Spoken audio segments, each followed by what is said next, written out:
मित्रांनो, शक्तिपीठ महामार्ग जो की महाराष्ट्रातील 12 जिल्ह्यातून जातो आणि या संदर्भात आता समृद्धीचं पाहतो आपण अंतिम टप्प्याचं उद्घाटन झालं. महायुती शासनाचं जे आहे तर ते या उद्घाटनानंतर शक्तिपीठ महामार्ग हे लक्ष्य असलेलं दिसतं. परंतु नेमकं आपल्याला समृद्धीच्या अंतिम टप्प्यानंतर या शक्तिपीठ महामार्गाचे ज्या काही बाजू आहेत याच्या मित्रांनो 2 बाजू आहेत. परंतु यामध्ये आपल्याला आता आपल्या याची डिटेल जाणून घेण्यापूर्वी चॅनलवर नवीन असाल तर चॅनलला सबस्क्राईब करा. मित्रांनो, महामार्ग बनवण्यासाठी मागील आपण अनेक पाहतो की शेतकऱ्याची बाजू जी आहे तर ती एकरी 1 ते 1.5 कोटी रुपयाची मागणी आहे. आणि त्यानंतर जी आहे शासनाची काय बाजू आहे, कारण प्रत्येक जिल्ह्याच्या जिल्हाधिकाऱ्याला हा दर ठरवण्याचा अधिकार असतो. आणि सोबतच मग NHAI आणि जे आहे MSRDC यामधला आपल्याला फरक जाणून घेणं खूप गरजेचं आहे. कारण NHAI जे आहे जे national highway authority of India आणि MSRDC म्हणजे काय, Maharashtra state road development corporation, ज्यामध्ये पुणे ते मुंबई हा पहिला त्यांनी महामार्ग बनवला.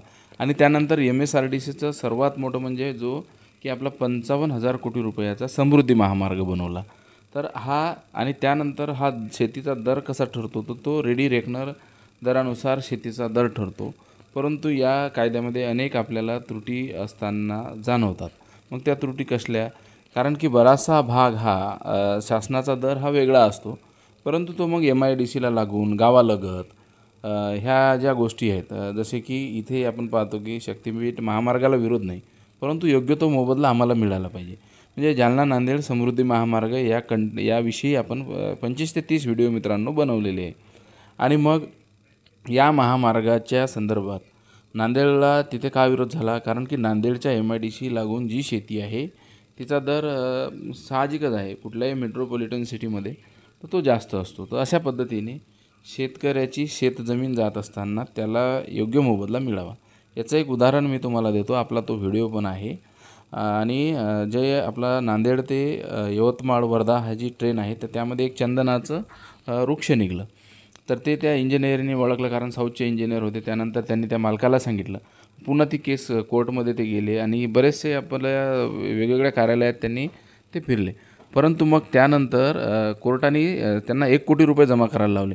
परंतु त्याचं म्हणणं आहे की या चंदनाच्या झाडाचं जे आहे तर ते 3 ते 3.5 करोड रुपये त्याचं व्हॅल्युएशन निघालं पाहिजे. मग पुन्हा ती केस चालू आहे आणि शासनाने रेल्वेला जे आहे तर त्यांच्या खात्यात 1 कोटी रुपये जमा करायला लावले. ते शिंदे आहे खर्शीचे, मागे मी तो व्हिडिओ बनवला, तो आपल्याला मिळेल. या संदर्भात शेतकऱ्याची जी मागणी आहे, शेतकऱ्याची मागणी आणि शासनाचं धोरण, म्हणजे हा रोड महाराष्ट्र राज्य बनवत आहे, यामध्ये केंद्र सरकारचा हस्तक्षेप नाही. हा रोड MSRDC बनवत आहे, हे पहिले आपण जाणून घ्या. 12 जिल्ह्यांना जोडणारा हा प्रकल्प आहे. आणि सोलापूर कोल्हापूर इकडं विदर्भात जे जमिनीचे भाग आहेत तर 10-10, 15-15, 30-30, 40-40 एकर, 50-50 एकरवाले कास्तकार आहे. परंतु पश्चिम महाराष्ट्रामध्ये शेतीची ही जी संख्या आहे मित्रांनो तर ती कमी आहे. भूक्षेत्र कमी असल्यामुळं मग तिथे जास्त अडचणी जाणवतात. कारण एकदा शेतीचा पैसा आला, एकदाच येतो, परंतु नंतर मग पुढील आयुष्य कसं जगावं हा शेतकऱ्यासमोरील प्रश्न आहे. व बरेचसे आपल्याला कमेंट पण आल्या की बा आम्हाला योग्य मोबदला मिळावा, आमचा शक्तिपीठला विरोध नाही आहे. आणि बऱ्याचदा समतल मार्ग आहे, परंतु मग शासनाचं एक ध्येय असतं. तर ते ध्येय देखील शासनाची बाजू आणि शेतकऱ्याची बाजू या दोन्ही बाजूचा जोपर्यंत ताळमेळ बसणार नाही मित्रांनो, आणि रेडी रेकनर दर काय असतो याचे व्हिडिओ मी बनवलेले आहेत, ते आपण आपल्या प्लेलिस्टमध्ये जाऊन बघावे, ते सर्च करावे आणि शक्यतोवर मी एंड स्क्रीनला ते टाकणार आहे. तर ते आपण आपल्या चॅनलवर जाऊन बघावे, जेणेकरून आपल्या ज्या समस्या असेल त्या पूर्ण होतील. व आपला मित्रांनो हा व्हिडिओ शेअर करायला व आपल्या या व्हिडिओला लाईक करायला देखील विसरू नका. आणि बरेच दिवस झाले, आपली सगळ्यांची एक माफी मागतो, कारण बरेच दिवस झाले या संदर्भात मी थोडं बाहेरगावी असल्यामुळं अपडेट देऊ शकलो नाही. तर आपल्या याला सबस्क्राईब आणि लाईक करायला विसरू नका. व भरत बडे 10 या नावाने आपलं इंस्टा पण चॅनल आहे, त्याला देखील फॉलो करायला विसरू